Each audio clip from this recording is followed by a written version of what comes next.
Hello and welcome to GuyLogicGaming. My name is Temko and this is Midboss, a isometric style old school type of pixel arty roguelike. Now, not a roguelite, this is a game that follows the steps of Rogue with a couple of twists in almost all regards in terms of gameplay design, and that is a niche you either like or absolutely hate. But if you like it, this might be a very good title for you to enjoy. And before we dive into proper review, I would like to disclose that I know the developer behind this game, Kitsune Games, personally. I consider her a friend. She's been at my house several times over the years, and as such, my views on this game may either be biased positively or negatively. So let's go ahead and dive into some options and talk all about the PC build of this game. Now, it's a PC only title and doesn't have a ton of options. And one of the big negatives I have with this game is the lackluster UI and overall design of the UI of the game. It is functional, do not get me wrong in any of those regards, and it has all the bells and whistles you might want to expect, but it just doesn't look that great, and that is a bit of a shame. Now, the gameplay options are pretty damn extensive, and there's a couple of really interesting things here that most games never even add. Even the queasy safe mode, which means that it removes some of the things like vomit animations, if you are particularly lighthearted in terms of stomach.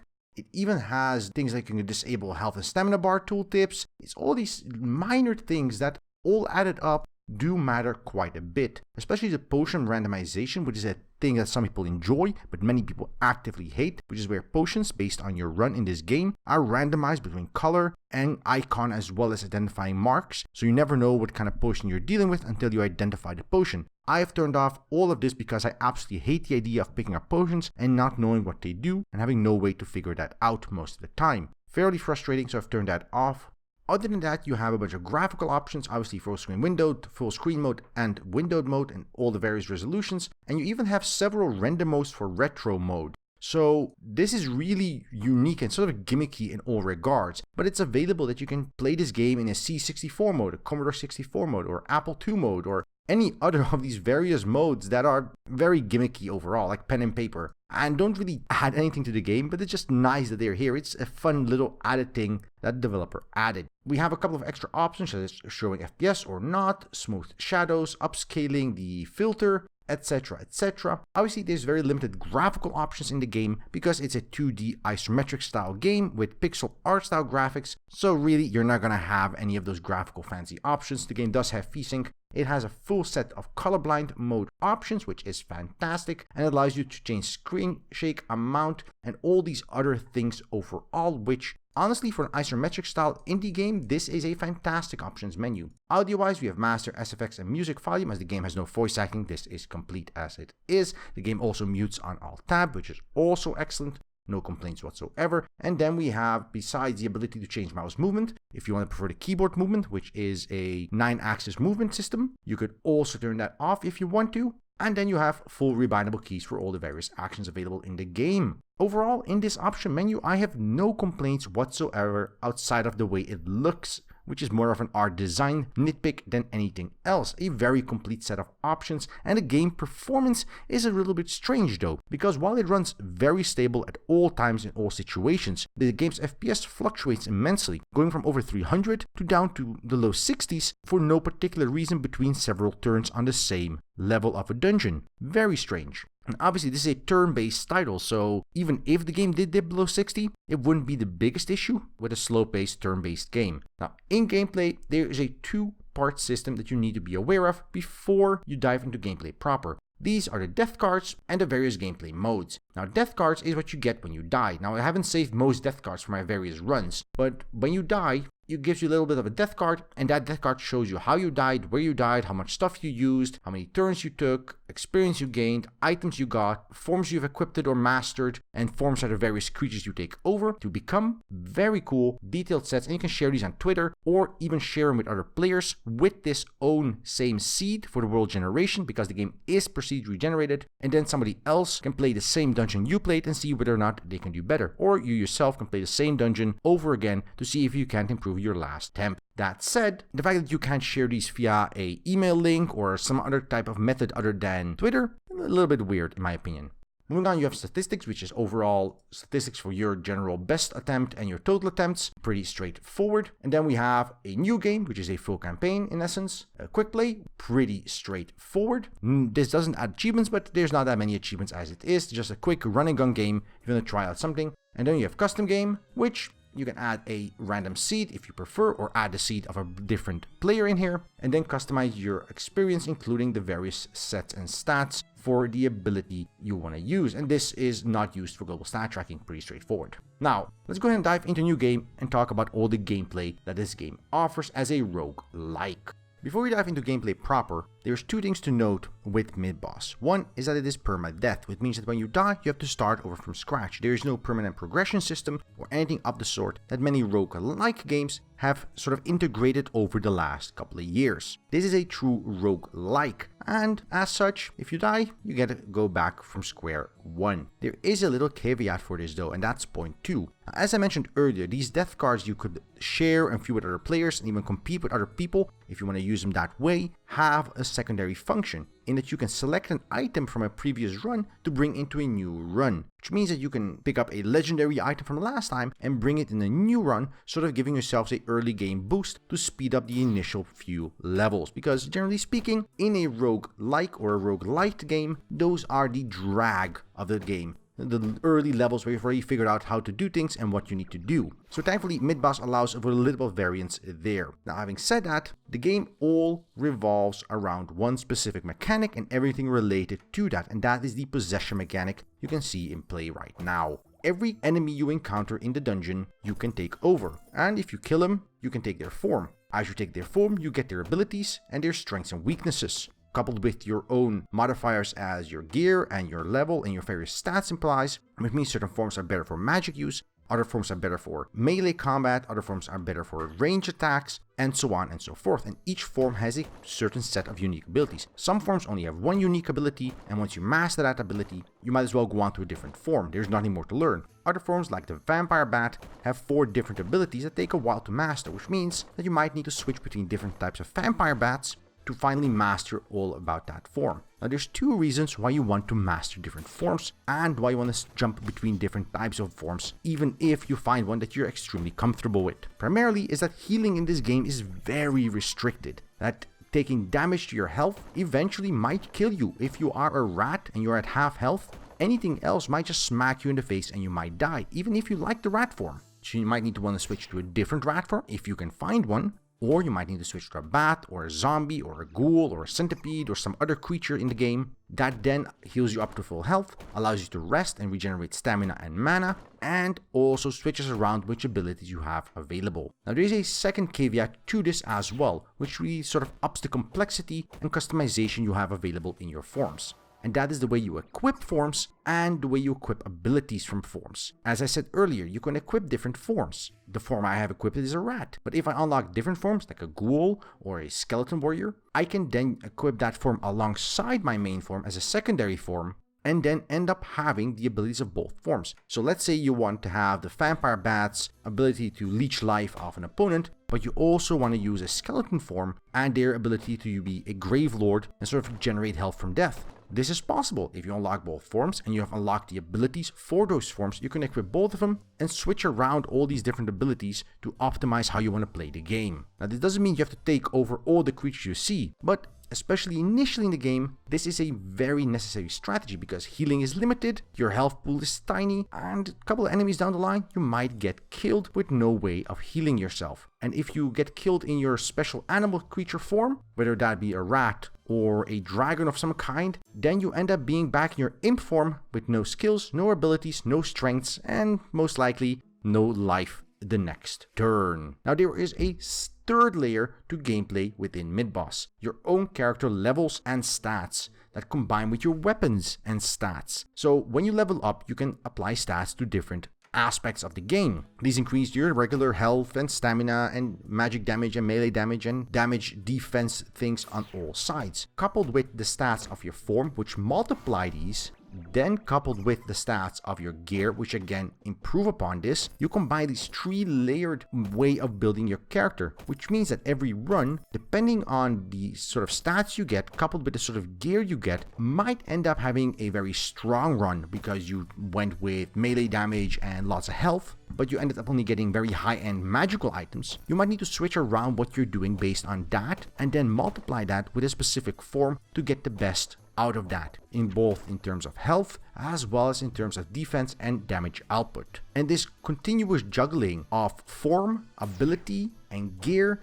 is the essence of surviving in Midboss. And if you do not enjoy this, then you will not enjoy Midboss. But if you, like myself, enjoy switching out different forms, unlocking new creatures, coming across a variety of new creatures, there are literally dozens upon dozens of creatures you can take over. And though some are nothing more than variants on existing creatures, such as the vampire bat and lightning bat, very many creatures are uniquely identifiable. There is a sentient armor that you can take over and become a sentient armor with a special ability that you could equip that gives you beneficial armor bonuses alongside of it. Everything is sort of in that manner. On top of that, the copious amount of the gear drops are always satisfying to find out. You'll have a Vorpal legendary blade of soul-crushing demon sucking. A very enjoyable experience where each run you find unique items, cool items, and every time you come across an item, your head goes around and says, okay, if I equip this item and this form and unlock this creature with this ability, I can do these different things and I might be able to kill this boss or kill this monster or get past this trap.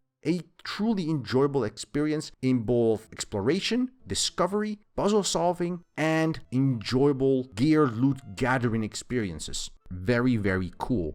But Midboss is not perfect, and there's two areas where I feel the game severely lacks. One is definitely the UI and graphical department. While the soundtrack and everything surrounded to that is fairly cool, changing pace and audio levels as well as overall theme music as you encounter more dangerous creatures, as you encounter traps or unique areas, overall graphic style, which is a deliberate choice, sort of is a little bit lacking to me personally. Now, I'm not even talking about the pixel art style per se, or even the lack of animations that is a deliberate choice. I'm talking about the overall barren landscape of the dungeon levels. You might find a room that is considered a library and find 10-12 shelves in there in a different ground floor tile set. You may find different types of chests on the ground here and there, but overall, as you're going through the level, the walls never really change, the doors never really change, and the endless corridor after corridor, room after room that seem barren in most situations are not exactly enticing or enriching from a visual perspective. Now, this is partially because the game is procedurally generated, and every tile set and every room and every interconnected hallway, while always forming a very interesting and unique whole of a dungeon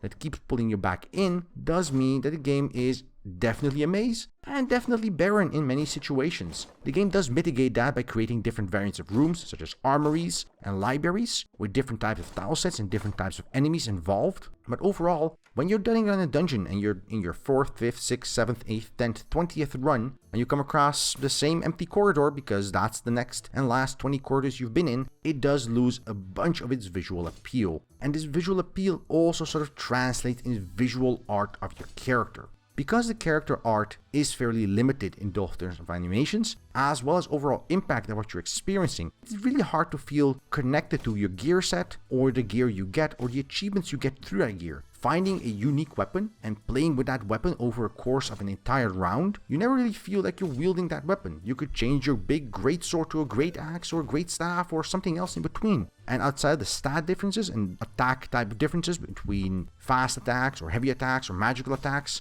you will never really notice anything in terms of character visuals or animation. The only real change in character visuals is when you equip a secondary form, that it changes the color of your character with an overlay that sometimes looks really cool and sometimes look a little bit flat, bland, and sort of very cartoony. So that is definitely a mixed bag in terms of Midboss. If you can look beyond the graphical style, the fact the game offers a very deep, rich gameplay in terms of both technical competence, and it offers a unique, rich set of mechanics in terms of discovering new forms and controlling them, as well as mixing and matching forms to abilities, stats, and upgrades to your character, allows you to really dive into some complexity of the game. Now, for me personally, I have never beaten this game yet. I have died repeatedly, time and time again, to a variety of stupid mistakes by me, never because the game was unduly fair. The amount of gear you get always allows for combinations and thinking ahead. The way the game progresses and the different shapes and forms allow you to progress further never really put you in a situation where you feel like the game is sort of out to get you. A hard-to-kill enemy, when you enter a room, rarely instantly attacks you. If you have enough stealth ability as a rat, you might even walk by him completely. In other situations, you might want to deal with an enemy or go a different route. It's rarely the case that a certain enemy, such as a skeleton on the second floor, which is only one of them available there, is a requirement to progress to the next end of the map. If you're uncertain of the gear drops you've gotten and unsure if you can kill an opponent, then don't. Skip straight on ahead. The game allows for that. Obviously, if you can think up a strategy to kick out that ghoul or that skeleton or something else way ahead of when they are more popular, which means you can master that form, get more abilities for that form, and down the line, when they're more abundant, have an upper hand against AI opponents down the line. Overall, Midboss combines excellent pacing in terms of level design as well. It's not perfect, and this is where my secondary issue comes from. As a player, I am sort of done with procedural generation. I no longer want it. A release not too long ago by the name of Dead Cells, which you can find a video on the channel as well, combined procedural generation of levels with handcrafted segments. It allowed for a much more interesting and fluid experience because they could handcraft these emotional moments with both terms of areas where you can shop, areas where they have specific puzzles or segments where they want to create a specific challenge. And Midboss can't do that because the full procedural generation, the best the game can offer is a room with maybe a shrine or a trap or something else of the mind. But everything around that is going to be randomized. There is no way for the game to craft a specific build up to a certain something. And while in some cases that means you might find a very cool room once and then find a run later or several floors down, nothing of interest and very bland rooms really isn't that great. So it really sort of tugs you in both directions. Compelling gameplay with very cool design decisions in terms of progression, in terms of itemization, definitely in terms of combat mechanics, and the entire possession mechanic is a unique trait that not a lot of games have done. It combines it with some of the annoyances of roguelikes. It combines it with permadeath without any real progression, and it combines it with full procedural generation where sometimes the levels are just boring and annoying and the drops and gear are not that great. And in other runs you end up with, well, violent accurate plate armor of doomslaying, which sounds pretty cool and it looks pretty cool. But not always, and that is a bit of a shame. So the game also has a couple of different secondary mechanics involved with the game, and all of these sort of provide on top of the possession mechanic. As you progress through the dungeon, you unlock new forms, you master new forms, you can equip these forms and get different abilities available to you, such as weapon mastery that allows you to crit or cleave or stun, and all these other things that are involved around the game's secondary systems. And the game does do a great job at this overall, but as I said, the packaging is a little bit sloppy in terms of UI, and the visuals are a little bit bland in terms of world building, and this is definitely a negative of the game. But looking past that, it's a deep, rich roguelike that you can enjoy for many hours, provided that's the sort of thing you actually like to enjoy. If you like Midboss, it's coming out on May 25th over on Steam for $15 or your regional equivalent. Thank you for watching. If you like this video, press that like button. If you didn't like this video, there's a dislike button for exactly that purpose. And leave a comment. What do you think about roguelikes and procedural generation and permadeath? Tell us down below. And if you want to see more content like this on the channel, just press that subscribe button down below and we will deliver. And until then, I wish you a good day. And until next time, right here on GuyLogicGaming.